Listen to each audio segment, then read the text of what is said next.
First of all, first question, are you and the baby okay? We are. Okay, good. How far along are you in your pregnancy? 5 months. Awesome. So, take me back to Monday morning. The guys come in with the guns. What's going through your mind? Really, when I looked, I knew there was no getting out of it. So the whole time I was scared I wasn't going to see my kids or my family or, anybody. I really thought I was going to die because there was 2 guns held straight to my face. Well, has anything ever happened anything like that ever happened to you here before? No. Wow. And this is a 24-hour store, correct? We were open at 24 hours at one point, but now we're not 24 hours. We close at 2. When did that change happen? I'm really not sure because I left for a little bit and came back, and when I came back it was changed. Okay.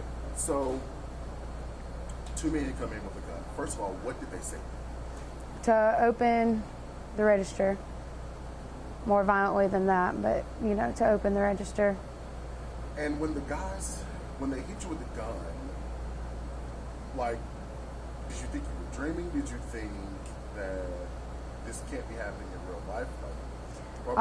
My whole body was just numb. I mean, I was just praying the whole time, and I was like, I have to get this register open as fast as I could, but every time they hit me, it made my vision blurry, and I couldn't see or think. I kept losing focus of what I was trying to do to get in the register. I couldn't even think of how to get in the register because everything was just so crazy.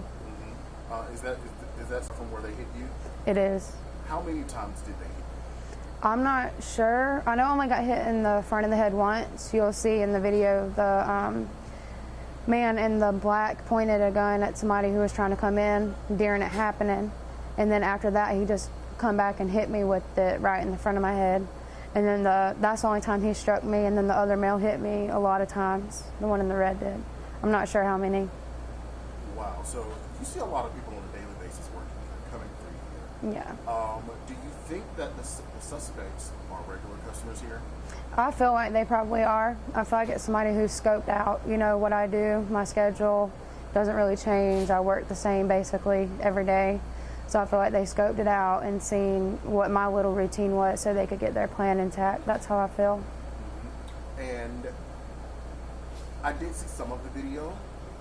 To know that you're getting a lot of support from the community, how does that make you feel? It makes me feel really good. I just want to thank everybody for their prayers and their support through this, and hopefully people might have heard about who done it and will come forward and, help justice for me, and it could very well solve other cases for other convenience stores that have been robbed recently too. And I have to ask, what are some of the things that people are saying? Most of it is positive. A lot of it is positive, prayers, thoughts, love, and all that. Some people are saying, I should have known from the area I'm in and the people I work around that, this was going to happen, which is crazy to me because it doesn't matter what area you're in, anything bad can go wrong at any time. It's just unexpected. It just happens. It doesn't matter where you're at. And then the other that really bothers me is the racial standpoint. A bunch of people, are saying, oh, this was a hate race crime, and it wasn't that. I know it wasn't that. Anybody with any sense knows it wasn't that. They just wanted quick money, and I'm a female, so I'm an easy target, so maybe a crime against a female, but as far as a racial standpoint, that really upset me, and it really bothered me because it's not that at all. So even in your pain and frustrations, you're still looking out for something. How are you able to do that? I don't know. I guess I just try to be strong through it. I'm not sure. And with you seeing so many people throughout the day, would you say that some of the customers that come in are friends of yours? Yeah. A lot of them are. A couple of them spoke to investigators about stuff because, they pulled up right after it happened, and I'm thankful for them and their help on it, too. Is there anything else you want to tell me that would help this story even though it be beneficial? Not that I can think of, off the top of my head. And if you could say one thing or say anything to the suspects, what would it be? Just I hope that they don't hurt anyone else, and I hope they don't do this to anyone else. You can find a job anywhere. It's not hard. You can go to McDonald's and get a job if you're that, hungry for money. You can go get an honest job somewhere instead of hurting people and stealing. And speaking of money, how much money do they get away with? Less than $600 would be my guess, because I had just done the shift change, and there's not a lot of money at shift change. It's a beginning register. It's a very low amount in the drawer. So I know they got off between both registers and my wallet less than $600. Did they take the entire wallet or just your cash?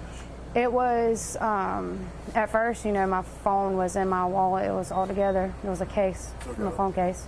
Okay. Yeah, it like flips, And they took the whole thing. Well, then I pinged it whenever I got out of the hospital. I did the track my iPhone, and it was a couple streets behind the store.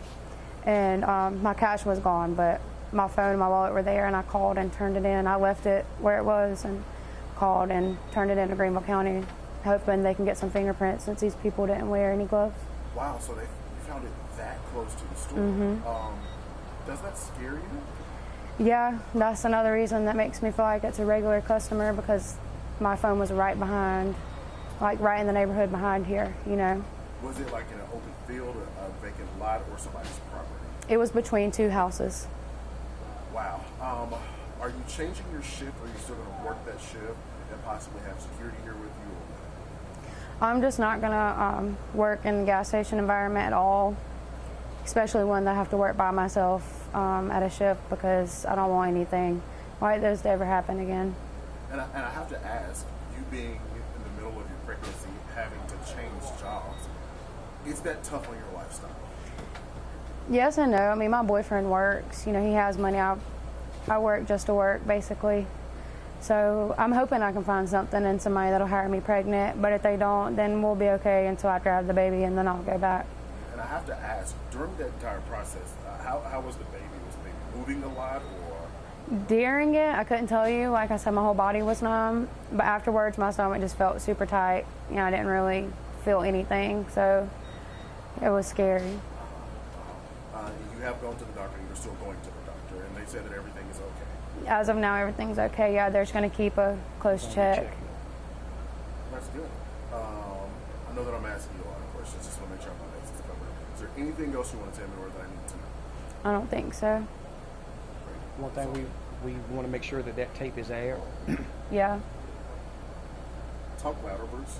Make sure that tape is aired. We're hoping that someone in the community can notice something about these individuals, because we need to get them off the street. We really do. This was dangerous. And I have to ask Bruce, did she reach out to you, or did you just automatically get involved? So I got a phone call this morning. I got a video sent to me, and then I got a phone call, and I spoke with her this morning.